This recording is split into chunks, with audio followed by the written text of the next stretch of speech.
Hello, everyone. How is everyone doing today? I'm super excited to do this little presentation for you.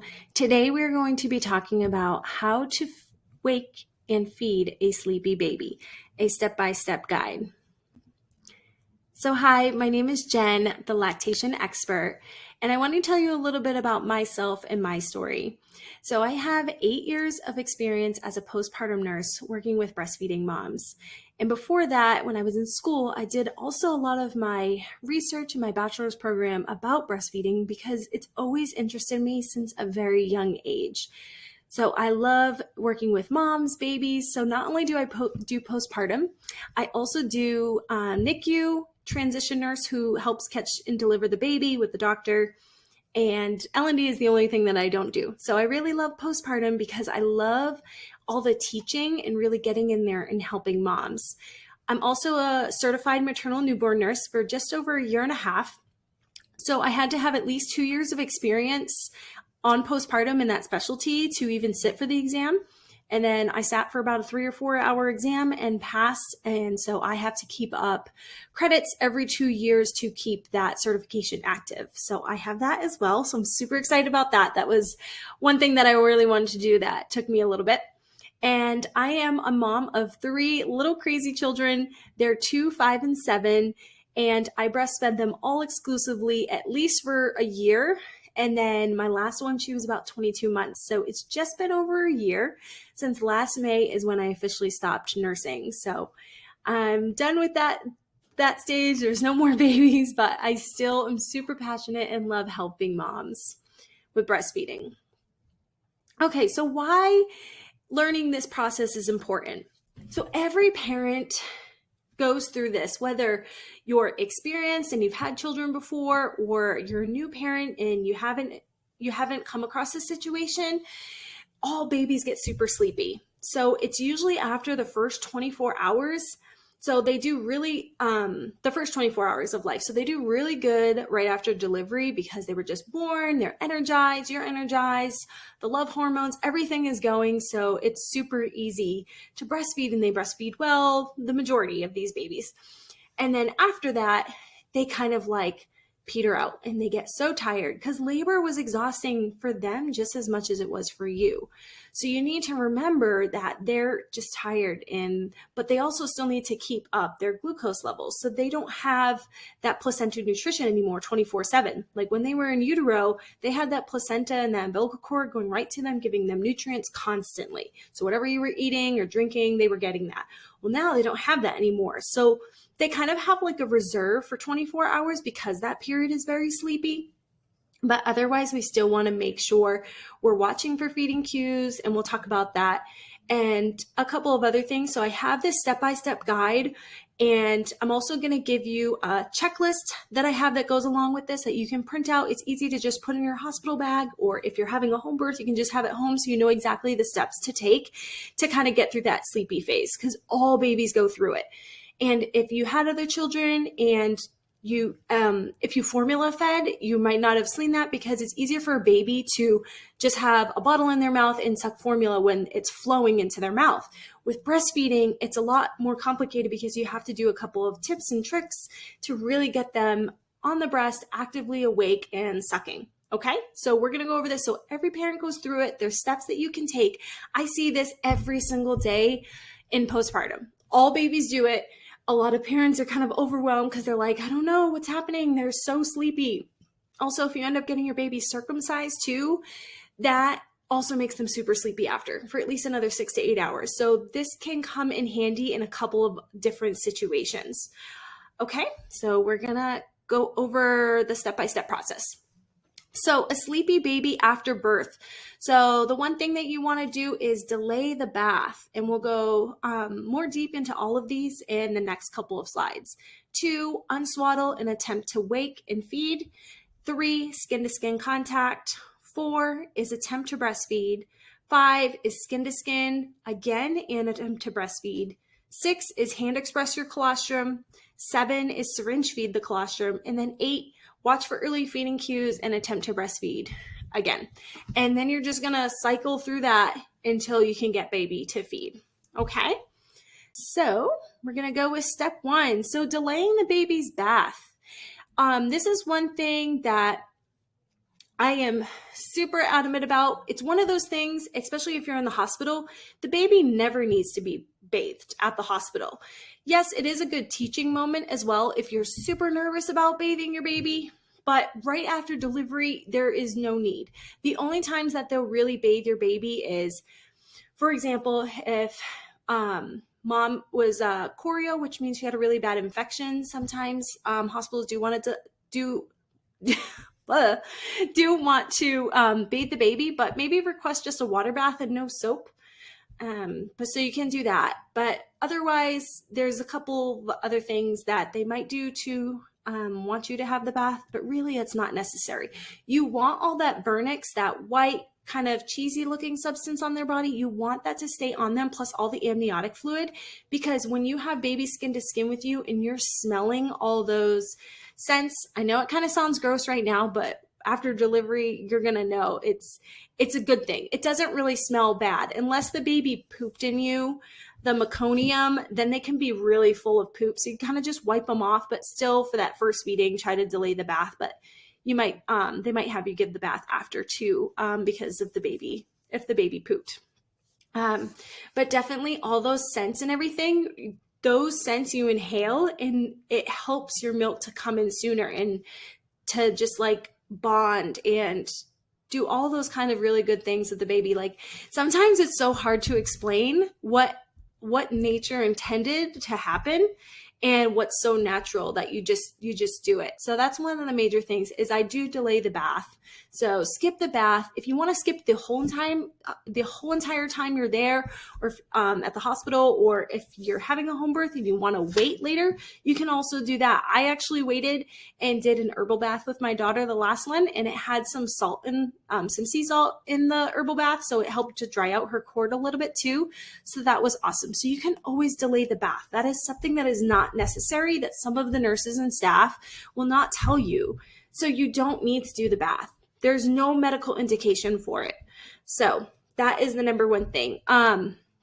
So I would definitely recommend to delay it at least a minimum until breastfeeding is established, until you get a good hang on it. All that vernix and everything soaks into their skin. It helps them maintain their temperature. And is your baby term? If your baby is less than 38 weeks, we call that like a late pretermer. So basically they're still kind of full term, but they act more like a preterm baby. So they can be sleepier with feeds, harder to maintain their temperatures, and they get cold really easily. So bathing babies less than 38 weeks can really put them what we call cold stress. They can get cold really quick because you go from uterus, which has like your body temperature. So say 98.6 degrees. Okay. So you have 98.6 degrees. Now they come out into like this 68, 70 degree room. And then you go back underwater for a bath. They get really cold and stressed out, and that can lower their blood sugars as well. And their temperature can drop, and then they won't feed well either. So delay the bath. It's so beneficial. The longer you delay it, the better. If you want to skip it altogether, kudos. That's even better. I highly recommend that. Okay, so late preterm. So on to number 2. Okay, so number 2 is unswaddle and attempt to wake your baby. So you want to take all your baby's clothes off and only leave on a diaper and hat. So if you have a baby, I'm a little baby right here, okay, and they're fully swaddled in a blanket, say their hands are like down here, and they're swaddled and they're tightly wrapped in a blanket like this. Nobody wants to eat like this, okay? They need all their hands up by their face and to grab, and that helps them to gently navigate the breast too, and really kind of massage the breast tissue, and that can help with a letdown. And you really want them to have both hands on either side. So you want to completely, I have a t-shirt, I have a little onesie on, my little baby. This is my daughter's, by the way. She's just named Baby, but yeah, she doesn't have a name. But you definitely want to unswaddle just a hat and a diaper, because they lose a lot of heat. If they don't have a lot of hair, they lose a lot of heat through their head too. So just a diaper and hat, and you're going to do skin to skin. Skin to skin is going to help maintain their temperature. Each breast can actually be a different temperature, which is really cool. So whatever temperature your baby is, your body is going to help regulate that. Your body will do way better than a warmer. So you really want to strip them naked and go skin to skin, really attempt to wake them. So you have your baby kind of in front of you, kind of move their arms back and forth, their legs, start talking to them, kind of rub their head, and just start talking to them and trying to wake them up if they're super sleepy. Okay. And then you can kind of just do that. Sometimes they might cry, and that's okay too. Crying is like, hey, I'm awake. I'm not a fan of this, but you're trying to tell them like, hey, it's really time to wake. So obviously you want to watch for feeding cues first, but if they aren't waking up kind of by like the 3-4 hour mark, then you definitely want to wake them to feed. Okay, so you're kind of playing with baby, moving them all around and kind of like gently talking to them, everything, and see if they start to wake up. And unswaddled in the blanket, letting the kind of cold air kind of wake them up and everything. So you're going to do that. Okay, number 3 is skin to skin contact. So there's a couple of ways you want to do skin to skin. So the proper way to do skin to skin is you actually, I can't turn her head, but you want to have their head sideways right over your heart, and then arms up, and then feet and hips here.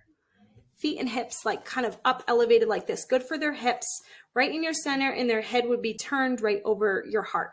And this is how you're going to just stay skin to skin if they're still not waking up and ready to feed yet. So this way they're kind of in the area, okay? They're right in your breast area. They can smell you. Sorry, let me turn this up a little bit.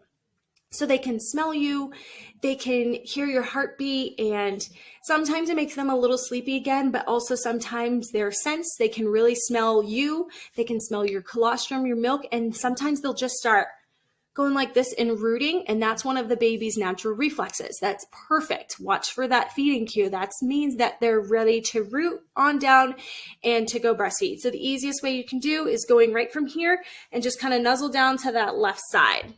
Okay. Skin to skin. I don't like doing skin to skin, like with baby's head on the breast and like this. I mean, some people do it right after birth. It's a little hard to do up and down, but if you start to get really sleepy as a mom, it's easy for the baby to nuzzle down and to go right into your armpit. And there have been cases where the baby has not been able to breathe and we have to resuscitate them. So this one, if you start to get sleepy and fall asleep and they nuzzle down, or women with very large, soft breasts, they can kind of just go from sideways to right down into your breast and into your armpit. So I really like to have them up and down with their legs up in their hands. Then when you're ready to breastfeed, then you can kind of go down. Okay. So skin to skin, again, they should still have just a diaper on. They should have a hat. And then you want to have like 2 blankets over you. And you're just going to kind of sit there, kind of relax back and get ready to start breastfeeding. So I would say to probably do this for about 15-20 minutes. If they're super sleepy, maybe just do it for half an hour. So try and do that first. Okay. So next one is attempt to breastfeed. Okay, so now you've done kind of all the waking up.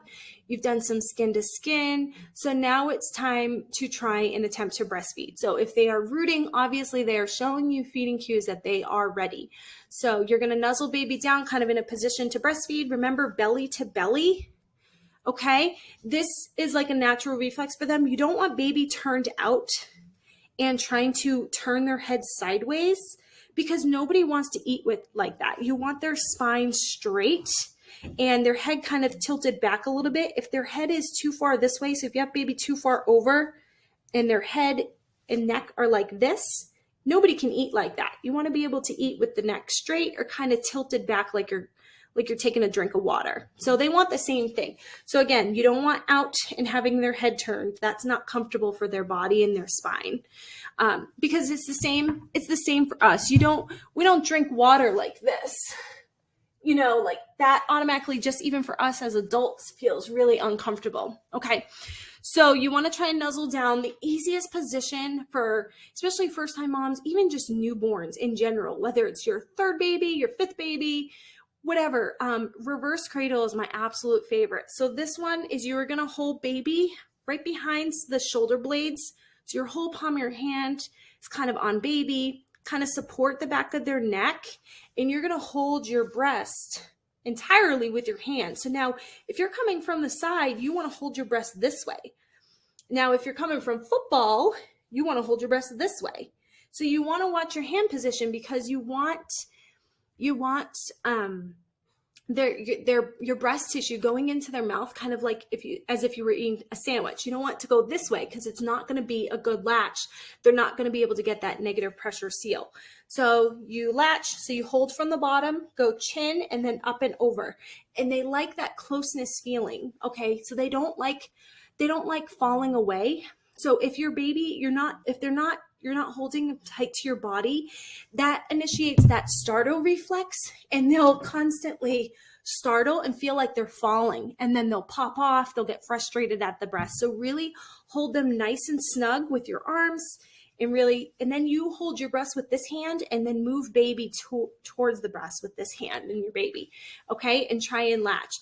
If they're having a really hard time and they're just like getting on there and they're not doing anything, then my best trick that I tell all moms, especially newborns, is try to hand express a couple of drops of colostrum. Okay, so we'll kind of go over that more in the next slide, how to hand express, but you want to get a couple drops on your nipples, so then that way you did the majority of the work for them. So right when they get on there, they can immediately taste it and maybe they'll start sucking. Okay. The one thing is sometimes you can attempt to breastfeed and you get baby perfectly latched, you got them on there, and they're still so sleepy that they won't suck. So that's one thing. It's like you can bring a horse to water, but you can't make them drink. Same with the babies. You can get them on the breast and they look perfect, but then you can't make them suck. So that's one of the tricky things, is getting the babies to suck if they're super sleepy. Okay. So if they are super sleepy and they won't suck, a couple things is you can try just like tickling their cheek right here. That elicits that rooting kind of reflex, and sometimes that kind of wakes them up. I kind of tickle them, rub their head. Sometimes I just kind of move their arms. I tickle their feet, and I do some of those things, and sometimes that can elicit them to start sucking. Okay, so you really want to start attempting to breastfeed now that you did. So you did the skin to skin, you attempted to wake them, you did all those things. Okay, so on to number 5. Okay, so now say your baby still isn't doing anything. You've tried for like 5 to 10 minutes and they are out cold. They're not showing you anything. Okay.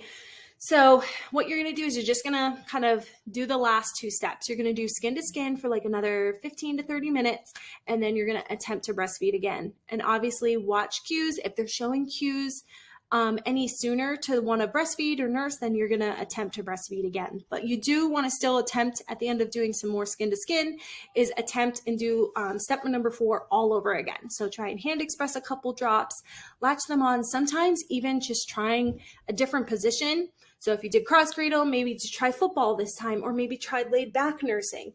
Try all kinds of different positions. Sometimes just switching up the positions too can really help. Try waking them up again, tickling them, kind of rubbing them, try burping them. Sometimes you can even just try changing their diaper, even though it's dry. The exposure of a little chilly air down there can sometimes wake them up too. Okay, so step 5 is basically just repeating steps number 3 and 4. Okay, all right, so now your baby is still out cold. You've tried everything. You've done it twice. You've repeated. There's no more reasons to go through this continuously. So now, say that's been like another hour that you've been trying between skin to skin and waking baby and everything. They're still not having it. Now we still need to focus on just getting your colostrum out and getting the baby fed. Okay, so what you're going to do is you're going to hand express. So you're going to do a little bit of massage for like 2 to 3 minutes. So especially if you have large breasts, those breast ducts can go all the way back to your armpits. And sometimes when your milk comes in too, you can kind of get lumps in your armpits too. It's called the tail of Spence, and your milk can be all the way back here. So I start kind of massage and I kind of go all the way back from underneath the armpits and just start gently pulling everything forward. So kind of just do that on both sides. So you're going to kind of just pull everything forward.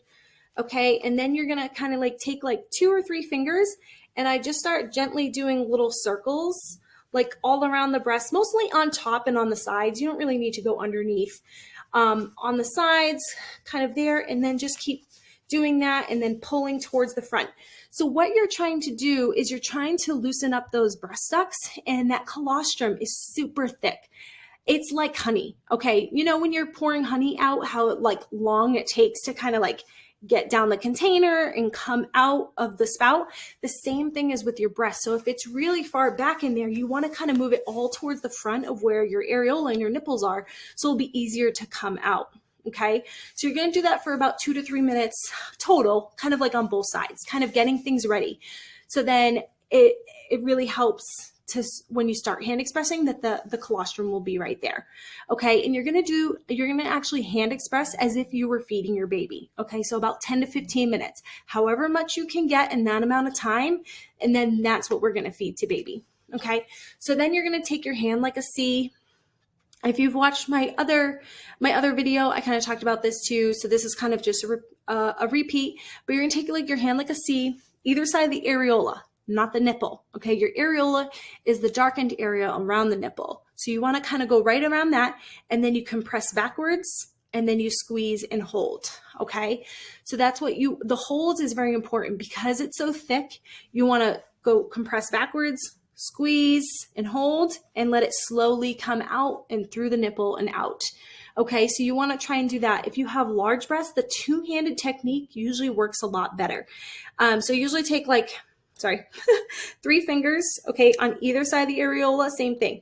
Kind of go straight back, compress the breast ducts, and then squeeze and hold and let some of that colostrum come out. Now you want to try and move your fingers with both positions and try and figure out where kind of that sweet spot is.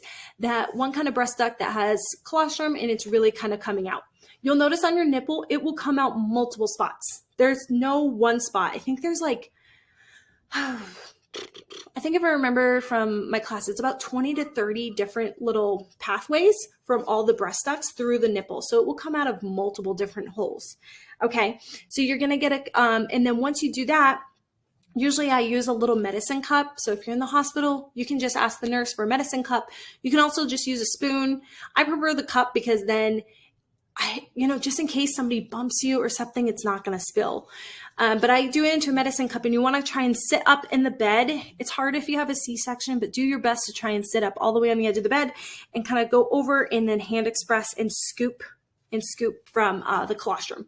And then you're just going to go back and forth for like 10 to 15 minutes as if the baby was feeding. Okay. So you do this side for a couple of times, and in between, while you're still doing it, you still want to keep massaging and pulling that colostrum all forward. Okay. And see how much you get. Again, in the beginning, some moms might only get a couple of drops. Don't be discouraged. This is totally, totally normal. Okay.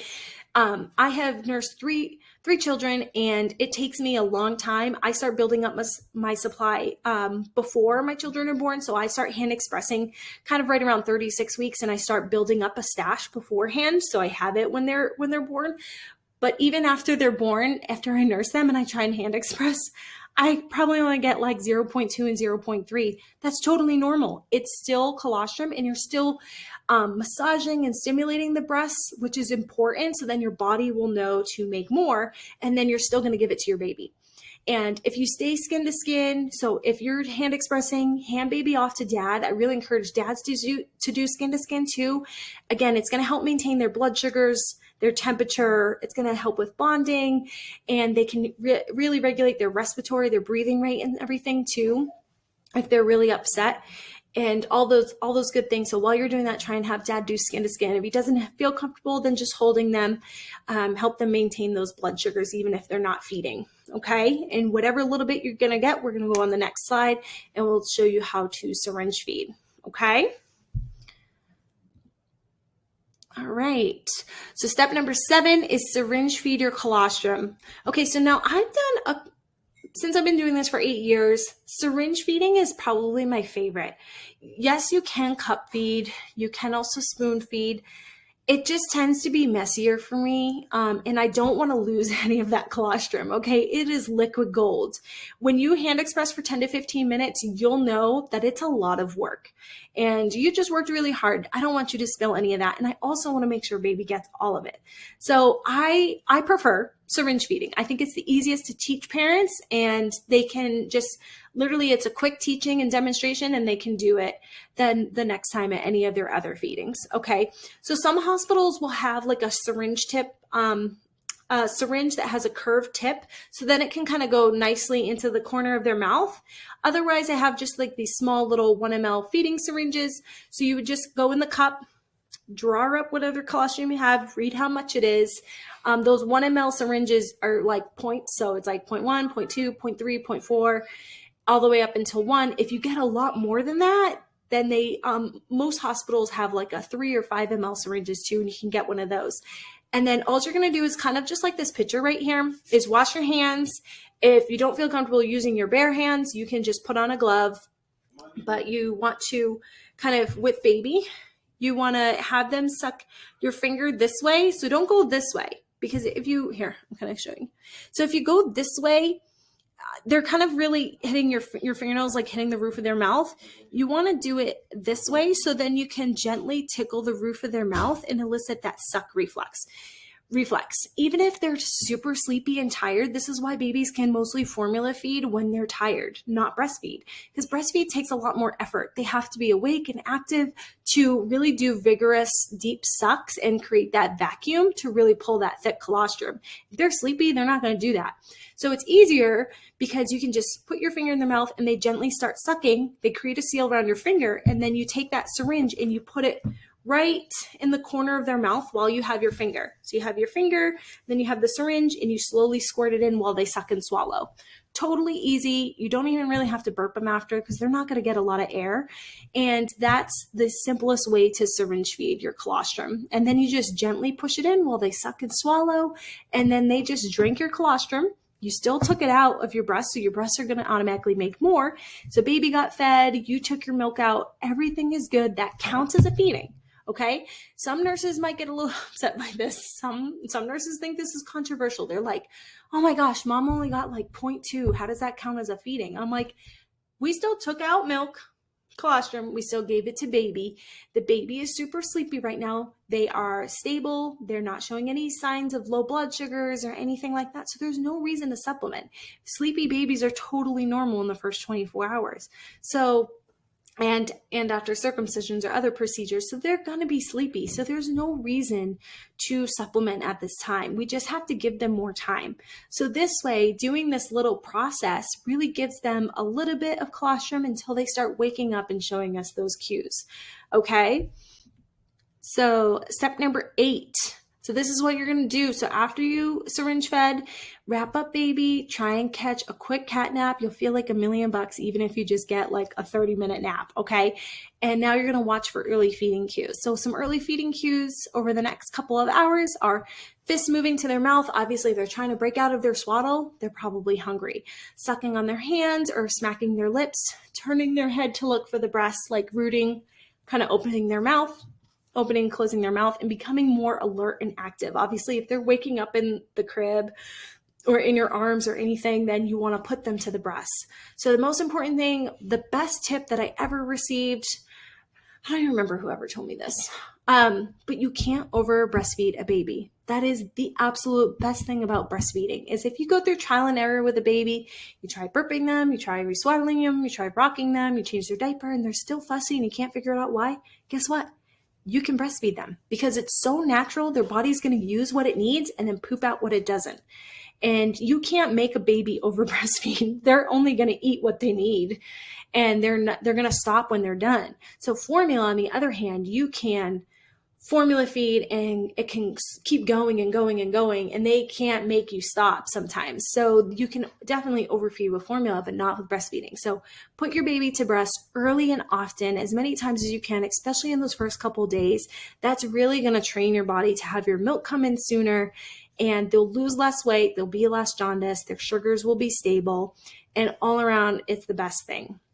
So usually after I do this once, which I probably, like I said, we have this happen every single day at work. It's just a totally normal thing after labor for these babies to be super sleepy. So you want to try and do this, and then this should give you another couple hours, and they should at least wake up in the next hour or two, hopefully. And if not, do the whole thing again, and hopefully they will finally latch for you. If you do have a lactation consultant there, definitely see if you can get them there with you for the next feeding or for this feeding. But I have come across times where I have had some babies that they're just, sometimes they're not even sleepy. Sometimes they're just so uncoordinated, which is a thing too. Sometimes they just don't understand how to do that suck, swallow, breathe, pattern. And they get a little confused. And then they go on the breast and they kind of bite and they chew and they're not really sure what to do. So sometimes it's not always you. Sometimes the majority of the time it's the baby. So your positioning is a lot easier. Okay, so that's really it. Watch for those feeding cues at any time. Like I said, put your baby to the breast early and often. You really can't over breastfeed them in these first couple days. It's about frequency of feeding, not the amount. So don't focus on the amount. Even when you hand express, if you only get 0.2, totally fine. If you were to put your baby to the breast, it would pull out probably double or triple that, because the baby does the best at the breast first, then your hands, then a pump. So this is why I'm really talking about hand expression. So if somebody asks, hey, Jen, why not a pump? Okay, well, a pump will do stimulation, but because that colostrum is so thick like honey, your hands are going to be able to do more work pulling that colostrum forward and really kind of compressing those singular breast ducts where you can find where it is, where the pump is only pulling from the front. And it's just pulling. And it's what if some of that colostrum was way back here still? Even after 15 minutes of pumping, you still might not get it, or you might just get little drops. And then it's hard to collect inside the flange.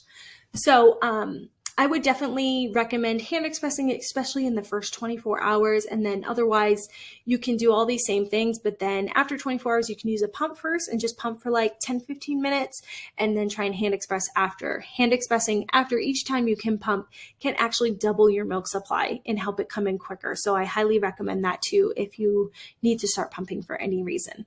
Okay, so I'm going to include a checklist with this, and it's a super simple checklist. It kind of just goes through the steps. So if you forget for some reason and you want to print that out and bring it with you, stick it in your hospital bag, or if you're having a home birth and you just want to have it at home just to remember the things to do, definitely print that out and bring that with you. So I think that is it. So thank you, everybody. I'm so excited to do this. Again, like I said, all parents go through this one with sleepy babies. It's totally common. Now you'll have the exact skill set and the step-by-step guide to know exactly what to do to get your baby to start feeding. And if they're not feeding, maintain their temperatures and everything through skin to skin. So if you have any questions, please feel free. You can email me. I'll have my email below on the page. You can reach out to me on Facebook or Instagram at The Lactation Expert, and feel free to ask me any questions. Okay, and I hope you guys all have a fabulous day. Okay, bye. Take care.